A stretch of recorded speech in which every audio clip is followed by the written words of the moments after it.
backstop at the end of the day is the human on the other side of the screen. If all of your formal controls or your technical controls fail, if a phishing email still gets through, if a malware software still gets through, that person at the end, the person in front of the screen needs to be the one to understand and have the vigilance to understand that it's a risk. And a lot of that comes back to that good culture, that positive culture around reporting. You're listening to KBcast, the cybersecurity podcast for all executives. Cutting through the jargon and hype to understand the landscape where risk and technology meet. Now, here's your host, Carissa Breen. William Makdessi, welcome to the show. I feel rude that I haven't actually had you on here before, so I apologize. But I'm keen to get into your thoughts because you've got a very interesting background that you walked me through.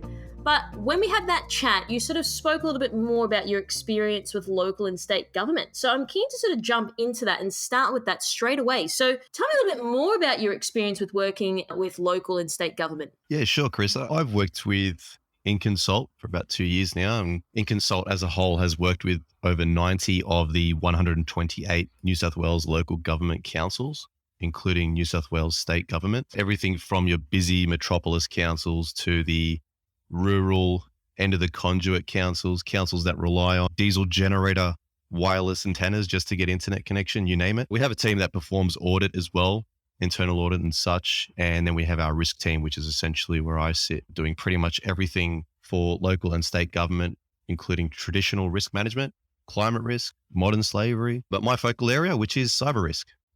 And that's where I sit. So when people think about risk management, what's your definition then of risk management? But then also more importantly to what you do today is the cyber stuff. Because I think that, there's always like people just floating around with, we've got to like decrease our risks. But then what does that actually mean to you? Yeah, that's a good question. Risk management is not what it was traditionally. I'll speak of it traditionally from the council perspective since we have a lot of experience with council.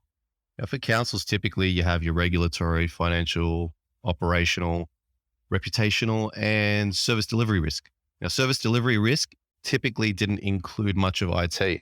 There was very little emphasis on information technology. Services were hosted on your single server on site, air conditioning in the room, moisture sensors, you name it. It was very simple back then, and web threats were also not a very common discussion. So risk management, it's been around for some time, but it isn't what it is today. Nowadays, risk management, it kicks off discussion about starting up full-time security teams, consulting with external cyber risk experts, and performing independent reviews and gap analyses just to stay up to date with regulation and standards. The landscape's completely changed and there's plenty of threats. Yeah, you raise a good point. The landscape's obviously always changing. Do you think that's hard for people to handle as well? Because at the end of the day, it's a bit exhausting. It's like, we just, mitigated that risk and then next one, another 5 pops up. So do you think it's overwhelming for people? Definitely. Our approach to that and how we can help people manage that is we're essentially coming into these local governments into an area that's uncharted territory for them. For them, cyber risk is the new kid on the block. So what we do is we tend to act as a bit of a mediator in what is typically a technical process. I do have experience working as a network admin in the past and working with threats firsthand. So using that experience that I had as a network admin, I translate technical findings or areas of improvement into something that's easily interpreted by the risk teams and leadership teams. It's not often that, you would have a leadership team that knows why an FTP protocol is unsafe. So we explain the consequences, the costs to remediate, give an example of maybe a client we know that's actually been exploited by FTP vulnerabilities. And it just makes a lot more sense for them. And because of our large client base, it does help when we try and relate these potential issues to real world cases, because real world cases will always trump theory when it comes to that situation. Yeah, that's so true. Trump's theory, yes. Do you think that perhaps people in our industry talk more about theories rather than sort of like practical experience, or do you find there's a little bit of that? Because maybe that's sort of the dislodgement between people actually understanding risk at that fundamental level, because people talk in high level theories and strategies rather than practical on the ground knowledge. Would you say there's a bit of that that's involved? Definitely. That's something we see the most of actually when it comes to particularly cyber risk. Traditionally, a lot of risk management is discussing frameworks, putting documentation in place, and maybe some business continuity testing, but that's about it. when it comes to cyber risk, there's a lot more requirement when it comes to actual testing of controls and implementing plans that have been exercised in real world scenarios. That's something we actually have quite a bit of experience in, and it seems to have really good benefit for our clients. There really is nothing better than experiential learning. Being part of a real life exercise is so much greater than just reading through the document yourself. Even if you've read through it 4 or 5 times, the difference is profound. So I want to understand, why are people still adapting to this mentality of reading some document 5 times versus real world experience? Why is that the case? Because you are right. I mean, I'm probably definitely more of an on-the-job learner than versus anything else. But I'm just curious to know from your perspective, with your experience, why are people still operating like that? Well, if we think about Australia in particular, I think the main problem has got to do with the general definitions of a lot of these standards that we have here. So if we look at APRA CPS 234, then we look at the ACSC Essential 8 guidelines, a lot of them are very general and there's no specific guidelines around how specific testing should be done or control testing should be performed, how often they should be performed. In fact, one of the most common terms I see in APRA CPS 234 information security is the use of the word regularly. Now, what is the definition of the word regularly? And that's a big problem because the definition is open to interpretation. And that's one thing I've learned over the years is the interpretation of an individual is something that cannot be controlled or defined. It is up to them. So what would you define as regular? When it comes to cyber risk, good question. When it comes to cyber risk, I tend to tell people regular is typically twice a year. Really? Yeah. And so what do you think other people's definition of regular is?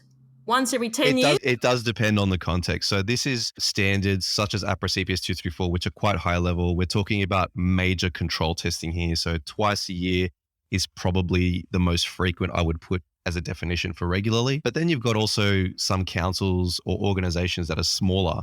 They might like to put in place a plan, a multi-year plan to tackle cybersecurity. So their multi-year plan might be testing over a 2 to 3 year period. So by the time they reach the end of the 2-3 year period, that's the completion of their testing of the entire framework. And that's acceptable as long as it's documented. One of the biggest problems when it comes to these definitions of regularly is they don't actually define what their roadmap or their plan looks like. So if I'm a customer and I'm reading this and it's like regularly, do you think people skim over that? Do you think that they don't take it with sort of any seriousness, or is that why they would then engage a company like yours to then understand, okay, well, let's actually define what regularly means? Because it may be once a year, twice, it may be...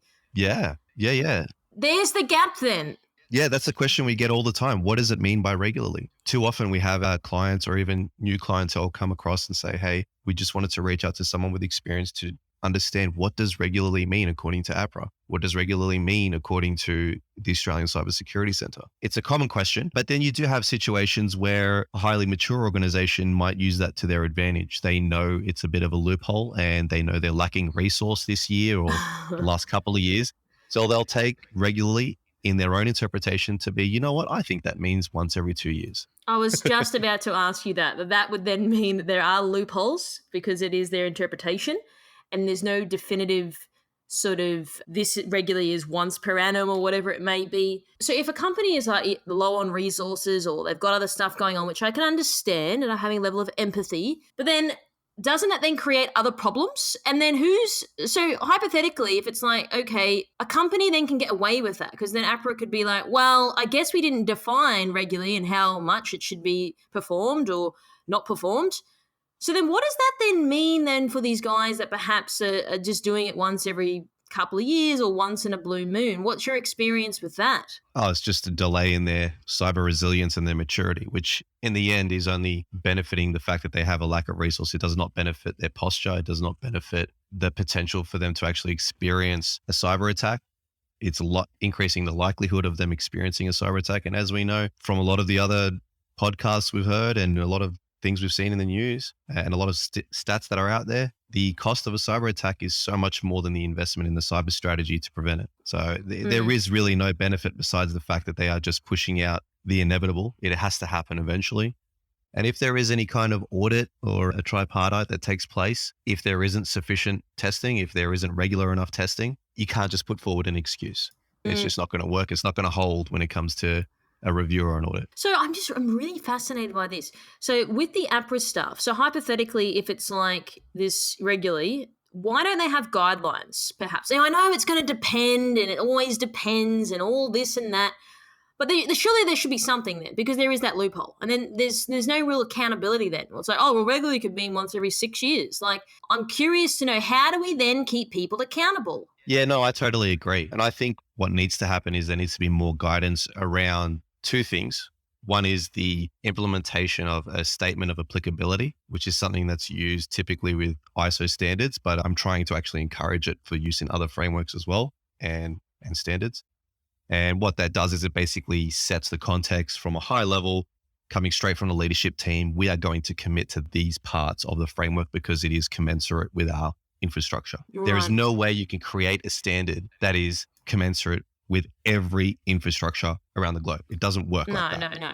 So one of the things I'm curious to know as well is, with these long frameworks, NIST or whatever it is, they're quite lengthy, right? You got to really trawl through stuff. Don't you think that's sort of counterintuitive a little bit? So if you got to read like some super long document about these are all the things you've got to cover, people just A, don't read it, B, couldn't be bothered because it's all too hard, they feel overwhelmed, and then nothing gets action.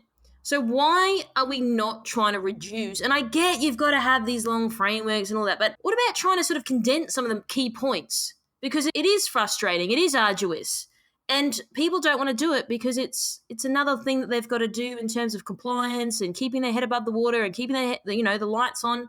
I'm curious to hear from your point of view, what's going to happen about condensing these long frameworks? Yeah, so this is actually where a statement of applicability would come in. This is a statement that you make when it comes to the commitment to a framework. So if we look at the NIST Cyber Security Framework in particular, for example, it is not something you can be accredited for or certified against. It is generally a voluntary commitment to the framework. Yep. So in that case, you put forward a statement of applicability and you say, I'm going to, at a high level, executive or leadership level, commit to these areas of the framework as they are commensurate with our infrastructure. And that's how it will work. It will only be assessed against those areas of the framework. And that's something that is lacking in people who are implementing the NIST cybersecurity framework. If you look at anyone who's using ISO 27001, for example, which is a less technical but broader framework, they tend to put an SOA in place. And the reason behind that is the entire ISO standard won't necessarily apply to their organization. We can't just go and implement this entire NIST framework because it is profound, especially when we're working with small to medium enterprises that may not have adequate wireless security or may not even know what boundary protection is or anything like that. There's quite a few different things that may not be necessary for an organization of that size. Yeah, I understand that. And I think that's a really great starting point because, again, it's overwhelming for people. And then as a result, they just don't do it. So thanks for clarifying that.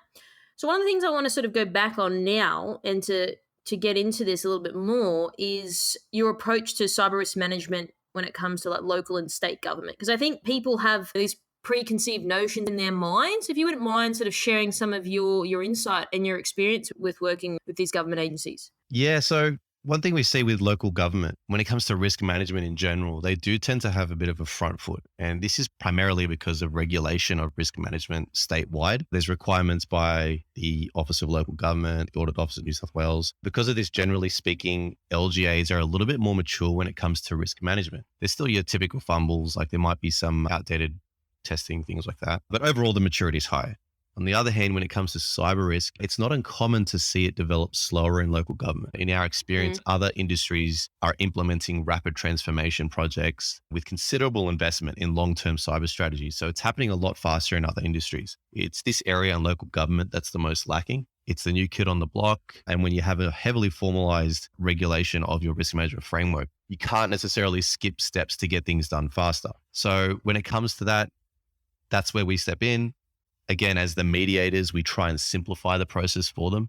So a lot of these findings, a lot of these gaps that they've found are sometimes new even to the information technology teams because they're areas of security that have only been around for the last 5 or 10 years. A good example of that would be something like DMARC policy security in email. That was something that was profoundly lacking in local government until recently as part of a study we conducted. Essentially, something's new. The progress is slow in local government. unfortunately. And that's where we step in to explain the benefits of it. And when we look at DMARC policy security in particular, it's free of charge. It actually costs nothing to do. It's a little bit of assessment, setting up of a domain record, and you're good to go. You're basically preventing any would-be threat actor from performing a hijack or a spoof of an email address. So it's a very strong implementation of a control. So you said before, you don't want to skip steps to try to go faster. Mm-hmm. Do you think that often happens though? Because people are like, I've just got to get this done. I'll just skip like 5, 6, and 7 to get to, step 20. Does that happen? Well, in other industries, it's not really skipping steps when there's no step, is it? So when we're talking about local government, there are steps that have to be taken. There's formal processes, approvals, budget allocation. When we're talking about other industries, they may not have particular steps. You may not have to get approval from a particular leadership team. It may have to be passed on to councillors with a business case. It's quite different. So it's not necessarily literally skipping steps. It's just that those processes in other industries are a lot more simple. And maybe simple is a little bit better when it comes to cyber risk, because we're talking about a threat landscape that is evolving so rapidly. It's not like your traditional risk management. We need to move a little bit faster. Well, I guess that's what sort of leads me into my next question, which you've sort of already identified, is the differences in the approach that you found towards cyber risk management. So we just said before that, of course, there's a little bit more set in stone policies and standard operating procedures that local government then have to follow versus perhaps another company that doesn't need to get approval and all that type of stuff. Do you have any sort of other differences that come to mind when I'm asking this question? Yeah, definitely. I would say it's the maturity. The maturity is something that's a huge difference. So when we're talking about different size councils, for example, or even just organizations in general, there is a great difference in maturity versus size. It's actually not linear. It's not what you would think. Is that people's then perception of bigger in size means more mature? Is that where that fallacy comes from? Yeah. So essentially there is that assumption. A lot of the maturity of security we see is typical of a good security culture. It's not what is the assumption that is out there. So good security culture, not just in IT teams, but across the entire organization. The maturity of frameworks can only be defined by a budget so much. And that's probably one of the biggest problems I see in our industry is it seems to be very budget-centric, the discussion, especially when there's numerous security controls that don't even cost a dime. Why is budget the biggest concern? The drive of the IT staff to stay in the know of latest trends, the positivity and relationship that they share with the business side, the enthusiasm of general staff, and the understanding they have of their own responsibilities when it comes to secure practice. There's so many different factors. We've seen incredibly small organizations.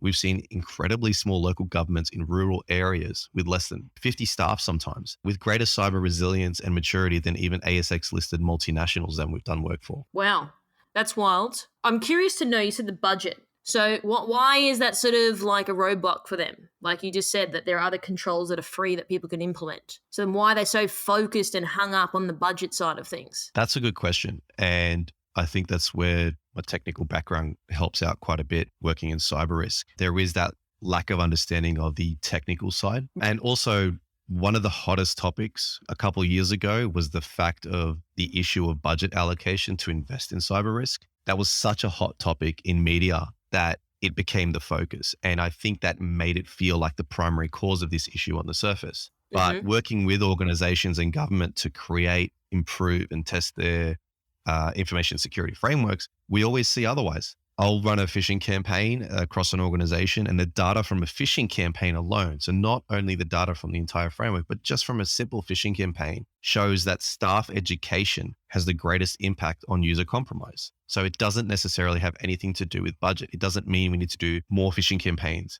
bigger phishing campaigns, spend more. You could spend millions on next generation end user security, and suddenly a staff member legitimizes a BEC attack, which is a business email compromise attack. Now, what's unique about a BEC attack is they don't necessarily have cues that can be picked up by AI or advanced threat mechanisms. They won't have an attachment. They won't have a suspicious phishing link.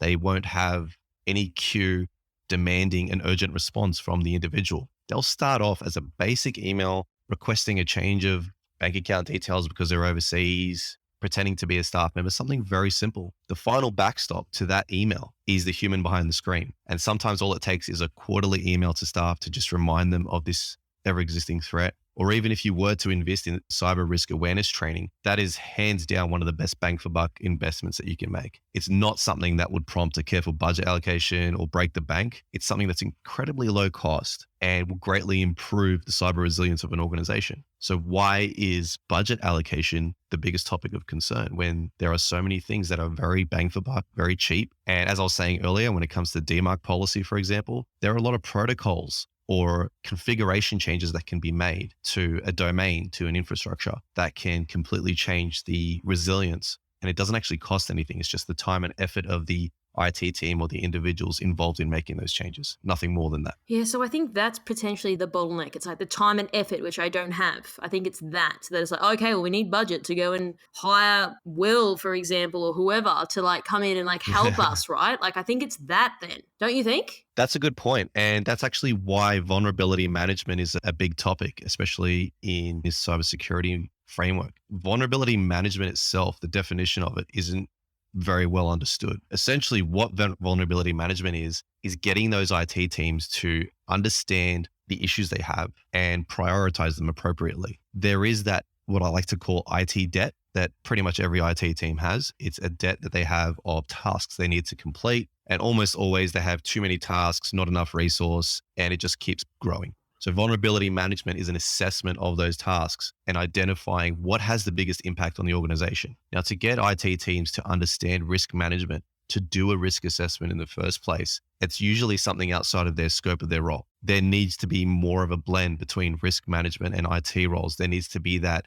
collaboration between risk teams and IT teams to understand how these vulnerabilities could impact the business and how to prioritize these vulnerabilities so that even though they may have a lack of resource, they can address the higher probability and higher impact risks and address them more appropriately and address them at a time frame that is appropriate with the amount of risk it poses. Yeah, that's so true, isn't it? And I think that's probably where that issue comes from, because they've got enough things on there to do. And then it's like, well, now you're asking me to potentially, like you said, time and resource, which they don't have.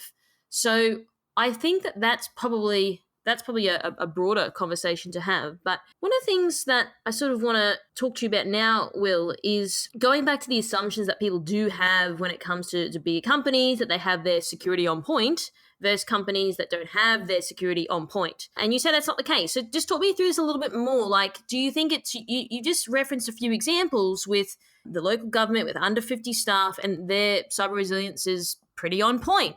So do you think it comes from they have that lack of budget? So like, we've just got to try to get the best we can with limited funds versus companies who's probably just got buckets and buckets of money where it's like, oh, we'll get round to it when we can. So what do you think it is? That's a very good question. And I think the lack of budget is definitely a driving force to find better ways to manage cyber risk. And that's when you see smaller organizations doing better because they have that well-developed culture. And culture sometimes doesn't cost much. Obviously, there are investments in staff days and culture building exercises, things like that. There is a little bit of investment and stuff like that. But when you've got a good culture around cyber risk in an organization, it's not like investing in end user security. It's not like investing in a SOC SIEM infrastructure. It's something that you've developed through your relationships with people. It's something that can benefit the cyber resilience of an organization. Again, as I said, the backstop at the end of the day is the human on the other side of the screen. If all of your formal controls or your technical controls fail, if a phishing email still gets through, if a malware software still gets through, that person at the end, the person in front of the screen needs to be the one to understand and have the vigilance to understand that it's a risk. And a lot of that comes back to that good culture, that positive culture around reporting. Now, something we see too often is staff not reporting, especially with phishing campaigns. Why wouldn't they report though? It's the fear of getting in trouble. Fear and getting in trouble of what though? Of not reporting or running the phishing campaign or people not doing the right thing. And it's like, oh, we've got pretty low standards here in terms of people being compromised in the phishing simulation. Like, what is it? It's particularly compromised. So right, if you, okay. Let's just say you had 20% of the organization compromised in a phishing campaign. Yeah. Of those 20% that were compromised, you might only see 10% actually report it. And that is common of a poor culture. And that's what we typically see. Actually, a recent phishing campaign I ran, there was I believe it was just a small portion of the organization. 8 people were compromised, and 1 person out of the 8 reported that they actually clicked on the campaign. Wow. That is highly reflective of a fear around reporting. They don't want to be pulled up on the fact that they failed the test. They Right. think they might be reprimanded. And that is why a positive culture is so important. And one thing I've been trying to tell organizations to do is, instead of communicating via email to your staff, did you know 20% of our staff failed this phishing campaign last month? You should be focusing on how many people actually reported it. Make it positive. Maybe even award the people that report it. Give them a voucher. I don't know. Give them a day off. Far out. People were reporting it left, right, and centre then. Exactly. Okay, but don't you think we've sort of bred this culture? I mean, in my experience of running reports, this is what I used to do. We used to even, compare is not the right word, but we would look at each function of the business and say oh, these guys are up this month, these guys are down this month. So it's like we've bred this culture a little bit oh, well, yeah, look, 20% of people in your area failed the simulation. And don't you think we've sort of got ourselves into this mess? That's very true. That same organization where I ran that last phishing campaign, the month prior, they ran a campaign with the IT team, and the stats were twice as good as the stats of any other area.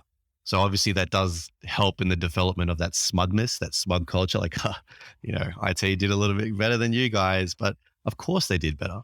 They're educated on this. You'd hope they did better. Exactly. Exactly. I mean, even if we're talking about finance should do better because they're dealing with digital fraud all the time. Yeah, in case They of know this it stuff. happening. Yeah, exactly. So there are certain areas that will do better. It's just in their nature. It's inherent for them to do better, but we can't go around comparing this because there's no benefit to that. What we need to do is we need to focus on conducting organization-wide cyber risk awareness training, same level of training for everyone. And that's the issue. We don't go out and select the privileged user access accounts and just give them a little bit more training. That's not how it should be done. You don't want to help develop that more smug culture. Everyone should get the same training. It should be, I'll use the word regular because that's a funny word in this conversation at the moment, but regular, which in the case of cyber risk awareness training is at least once a year. At least once a year, you have to train every single staff member, including contractors, temps. They need to be on the same level. That education is critical to the responsive staff, but that also helps to develop that positive culture, make it fun, have the IT team involved, develop that relationship between general staff and the IT team, because the age-old issue of IT being a different breed, they were always singled out as a different type of person or a different type of team. Getting in touch with them is typically only through service desk or a support ticket. And even then, you wouldn't really go beyond that. It's something that needs to be broken down. It's still like that, though. Oh, you'll have to go through service desk. Oh, sorry, your ticket number 7. It's still like that then. So we talk about this, but are we doing anything about it, though? Really? Yeah, that's why we need to involve IT in these things. That's where I like to talk about my experience as an IT admin in the past. People actually like that. I mean, an IT admin giving a presentation on cyber risk awareness, speaking in a language I can understand, making it fun. It's actually something that anyone can be a part of, anyone can learn from. We're just not approaching it correctly. And do you think that'll change over time? Because I feel like people say it is, but then I feel like it's not. And then some instances it is. What are your thoughts on that? I think it will get better. The only problem I see is there are a lot of these cheap and easy solutions online for doing training and phishing campaigns. Don't get me wrong, they're great and the cost benefit is fantastic because a lot of them are very low cost, but it still doesn't help with the development of that team developing a relationship with the rest of the organization. That's something that can only happen if people stand up and actually have presentations together, talk to each other, start developing that relationship themselves. You can't just go and sign up for a training module online and just go and tell all your staff, okay, everyone go and do this or you're going to get reprimanded. That doesn't build a positive culture. It is a lot easier to do it online. Heck yeah. But it still needs to be personable. You need to make it fun. You need to involve people from IT. Yeah, I guess I hear what you're saying. And it's a lot easier to say, yeah, go ahead and do it. But then it's like the reality of people doing it is slim, limited. I mean, I've been on those outstanding non-compliant lists multiple times. In security myself, I was on those lists. Because I just didn't care. That's the fact of the matter. I didn't care. It was boring. It was basic. And I was just like, why are we doing this? And I was in that role. So imagine someone else that's sitting in a completely different arena. They're probably like, what on earth is this? Yeah, I actually went through the onboarding process and did some e-learning modules recently for another organization. And it took me a solid day And this was me absolutely whizzing through it, actually guessing some questions to try and make it go faster. And by the time it hit about 3:30, 4 o'clock, I was completely brain. I actually don't even remember half the stuff I went through, to be honest. I just wanted to get it done, because if I didn't get it done, you don't move on to the next part of your employment. Some people actually make it a requirement in the first 1 or 2 weeks to actually complete those learning modules. But what we see in local government actually is something that's quite common, and I don't really see this in other industries, is there is typically e-learning modules that are implemented at local government. So in the first week or two, you have to complete, acceptable user courses, security courses, fraud and corruption courses, things like that. There's these e-learning modules that run you through the policies of the organization. But then what they also do, even though the staff members have completed those modules, is they'll go and consult with someone like us, and they'll get some risk management or cyber risk awareness training done once a year and actually make it personable. And local government's probably one of the best at that, at really pushing the cyber risk awareness training. So I'll definitely have to commend them on that. When you say make it more personable, what do you mean by that? What does that look like? Having someone from IT actually talk to the staff, having someone present. So what I tend to see is in your average size local government council, you might have anywhere from 18 to 20 1-hour sessions to cover the entire amount of staff at the council. And I'll have the IT manager show up to every single session out of those 18 to 20 sessions. Do they show up willingly though? Of course, yeah. Not because it's compulsory or anything. So this is the difference then between local governments and then just like another regular company that's out there. The IT guys probably begrudgingly then showing up. Is that what you're saying the difference is?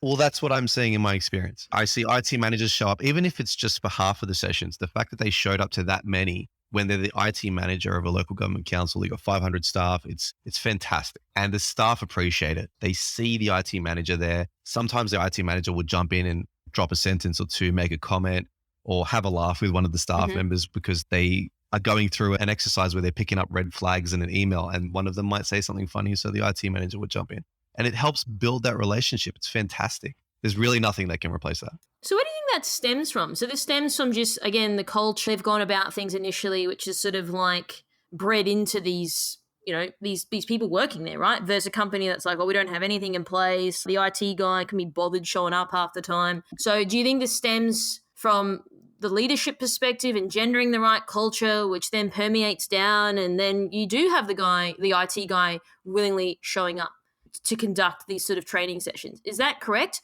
And then I want to understand that theory around why then, if it seems so easy, why is this not then done in other companies? I think that has to do with the fact that a lot of organizations outsource parts of their infrastructure. There's a lot of use of third-party vendors.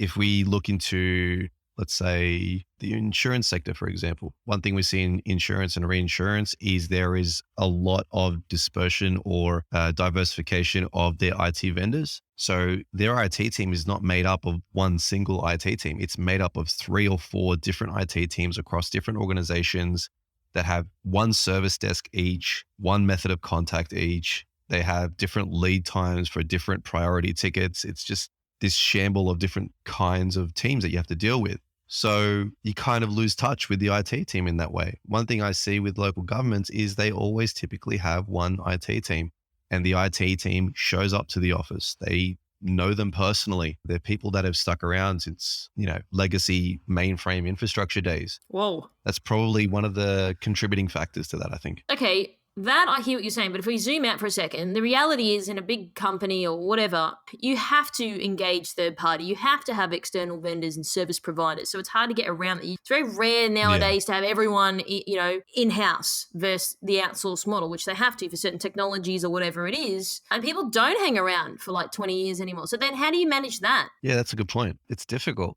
You just have to work on that culture. Just can't stress it enough. The only way to develop your cyber resilience is to break down that wall between IT and other staff. And the only way that's going to happen is if you have some involvement of IT in risk management, in planning, in the cyber strategy, making it a little bit more layman as well for other staff, helping to understand what are the technical issues that we face. Okay, don't tell me exactly what the technical issue is because I'm not going to understand it, but tell me why we need to do this. What benefit is it going to be? And that's the only way it's really going to improve. So what I'm hearing what you're saying is, now I guess there's a myriad of ways to go about doing this, and that this is just an example, but what you're sort of saying is if it sort of stemmed from the top and we have external vendors and service providers and whoever else, maybe they've got to get a plan and a strategy to say, okay, like once a year or regularly come in, define regularly first and foremost, and then get these guys in that are external to come in and have that face-to-face. Is that sort of what you're saying? So people are a bit more familiar. It's not like there's a face to the name versus like, I don't know, a company they just call up when I've got, some service desk issue or whatever it is. Yeah, well, that's why they have sales managers and account managers, right? But that's what we always say. You see an organization sign up with a vendor, and the minute the sale's made, that account manager disappears, nowhere to be seen. So that's something that we need to make sure is well delivered. So service delivery by that vendor, are they going to provide that after sales support? Is it actually part of the contract? Because it should be. But is it though? That was a good point. I was actually just about to go there and you read my mind. Like, should it be stipulated in a contract to say like you regularly have to come in like once a quarter, show your face, get in front of my team, talk a little bit more about your technology to make sure we're using it effectively? Very specific for a contract, but I don't see why it should be an issue. I mean, we provided a solution as well for GRC, and part of our contract is guaranteed up to 3 to 6 months of post-implementation support, no charge. Whatever you want, we'll do it. And that's how it should be. How much support do you get though? Oh, whatever they want. That's fine. It's making sure that they're happy with the product, making sure that they're actually happy with the communication we've delivered and the transfer of knowledge. That's something that we also like to focus on as well. We like to transfer as much of our knowledge to the client as well, help them out, make sure that they understand what they need to do. What are the responsibilities? Same goes for culture though. When it comes to these vendors, there needs to be that transfer of that culture, of that understanding, of that collaboration between the organization and the vendor to make sure that staff understand how they can work together, how they can actually build this positive culture to build up cyber resilience, because it's not just the technical controls, because technical controls can only go so far. You need to make sure the person on the other side of the screen understands. Yeah, that's so true. But don't you think it seems a bit obvious that should be happening? I mean, if you're paying $1 million or $5 million a year, I'd be wanting people in there all the time. Get in front of these people. But don't you think that that's the case? Now, I'm not going to say it's not these people don't care, because I don't think that's true. There may be some of that. But I also think maybe they haven't thought about it, perhaps. Yeah, it's probably just that. I mean, maybe it's happening in other countries. Maybe in America, this is something they do all the time. I don't know. But this is just what we see in Australia. There really isn't that fun, enjoyable cyber risk awareness training, that come together collaboration and understanding why risks exist and how it actually affects everyone. Why is it important that the lady in the cemetery department is careful when she clicks on emails? Just speaking from government, sorry. I was like, what? That's a department? So yes, it is. And it is important because there was a council that was affected by that because of a phishing attack. That's particularly why that came to mind. But everyone has an important role, even if they don't think it. Everything is internet facing now. I mean, we look at Australia, we think about critical infrastructure. There's so many systems that were designed that were not meant to be internet facing in the first place. And now they're internet facing for remote monitoring and stuff. That's a huge problem. The same when it comes to those departments or those individuals who don't necessarily think they're important. They may not have been exposed to that level of internet activity or that level of responsibility. In fact, I was actually speaking to a CIO recently, and one of the things he said was he believes position descriptions are absolute crap. They're hybrid, they're dynamic, they're constantly changing in our new environment. And that's a good point, because if you have someone who's come in and they've worked in an organization for 10 years and they've worked in a particular role, all of a sudden their responsibilities change. Is their understanding of risk, is their understanding of cyber risk around those new responsibilities also improved? And that's a big problem. When we've got these roles that are constantly evolving and new responsibilities coming through the door, does that new responsibility introduce new risk that person is not necessarily educated on? So the question that I have is, if I'm a leader or whoever, and I've got all these vendors, service providers, how come they're not sort of standing up and saying, okay, we never see these people. Get these people in our office in front of us. Like, are people asking these questions? Because I don't know if they are. So why is that? I don't really know. I mean, that is something that we've focused on, and it's something that we've provided, that's highly personable level of cyber risk awareness training. It's something that we tried out, and it took us years. It took us quite a few years to work out. But once we realized that making it personable was the best way to actually deliver the message, to actually get staff to understand and listen, we've stuck to that. Now, I know in a lot of organizations are not having this conversation. And when we explain our cyber risk awareness training, it may not sound like it's going to be any greater benefit to you doing an online module. It's not until you really experience it and go through it that you see the benefit. How do you raise the question when it's only something you realize is beneficial after you've done it? That's the problem. You need to raise awareness on it. Well, I think that really concludes our interview today because I wanted to really get into your experience in working in state and local government and to understand where these guys are doing it rather well and where other people outside of those government agencies can actually sort of look to some of the insights that you've shared with us today and look to implement some of your strategies and your theories. So I really appreciate your time today, Will. No problem. I think that, you've definitely given me some knowledge, and I'm definitely certain that you will have passed your knowledge on to our listeners. So thanks very much for your time. Thanks, Carissa. Really appreciate it. Thanks for tuning in. We hope that you found today's episode useful and you took away a few key points. Don't forget to subscribe to our podcast to get our latest episodes. If you'd like to find out how KBI can help grow your cyber business, then please head over to kbi.digital. This podcast was brought to you by KBI.media, the voice of cyber.